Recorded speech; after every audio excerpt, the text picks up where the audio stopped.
ಬಿಸಿ ಬಿಸಿ ಅನ್ನಕ್ಕೆ ಈ ಗೊಜ್ಜು ಹಾಕ್ಕೊಂಡು ತಿಂತಾ ಇದ್ರೆ ಹೆಂಗಿರುತ್ತದೆ? ಸೂಪರ್ ಆಗಿರುತ್ತೆ ಎಲ್ರಿಗೂ. ಸೊ ಟ್ಯೂಸ್ಡೇ ಈವ್ನಿಂಗ್ ಇವತ್ತು.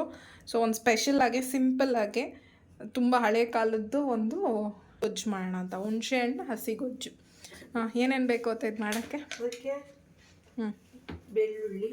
ಬೆಳ್ಳುಳ್ಳಿ ಒಂದು ಸ್ವಲ್ಪ ಬೆಳ್ಳುಳ್ಳಿ ಬಿಡಿಸ್ಕೊಂಡಿದ್ದೀವಿ. ಸೊ ಬೆಳ್ಳುಳ್ಳಿನ ಚೆನ್ನಾಗಿ ಚಚ್ಕೋಬೇಕು.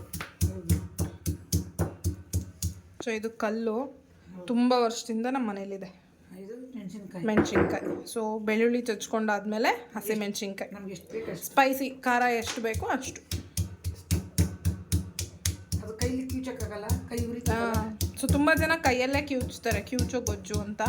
ಬಟ್ ಕೈಯಲ್ಲಿ ಕಿವುಚೋ ಕೈಯೆಲ್ಲ ಉರಿ ಬರುತ್ತೆ ಅಂತ ನಾವು ಈ ಐಡಿಯಾ ಕಂಡ್ಕೊಂಡಿದ್ದೀವಿ. ಸೊ ನೆಕ್ಸ್ಟು ಈರುಳ್ಳಿ, ಹಸಿದೆ ಈರುಳ್ಳಿ. ಸೊ ಇದನ್ನು ಚಚ್ಕೊಳ್ಳೋಣ ಚೆನ್ನಾಗಿ. ತುಂಬ ಪೇಸ್ಟ್ ಅಂತ ಏನಲ್ಲ, ಲೈಟಾಗಿ. ನೆಕ್ಸ್ಟು ಕೊತ್ತಂಬರಿ ಸೊಪ್ಪು.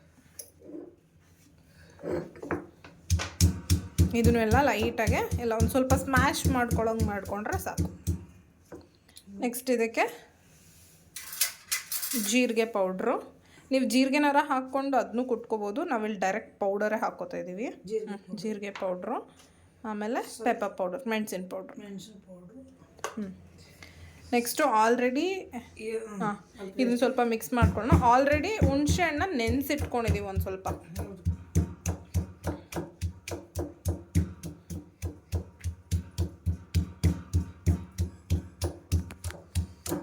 ಸೊ ಇವಾಗ ನೀಟಾಗಿ ಕುಟ್ಕೊಂಡಿರೋ ಇದನ್ನ ಹುಣಸೆ ಹಣ್ಣು ಹುಳಿ ಏನು ನೆನೆಸಿಟ್ಟಿದ್ದೀವಲ್ಲ ಅದಕ್ಕೆ ಹಾಕ್ಕೊಳ್ಳೋಣ. ಕರ್ಗಾಗ್ಬಿಡ್ತಲ್ಲ ಹುಣಸೆಹಣ್ಣು, ಉಪ್ಪು. ಸೊ ನೆಕ್ಸ್ಟು ಇದಕ್ಕೆ ಎಷ್ಟು ಬೇಕೋ ಅಷ್ಟು ರುಚಿಗೆ ತಕ್ಕಷ್ಟು ಉಪ್ಪು.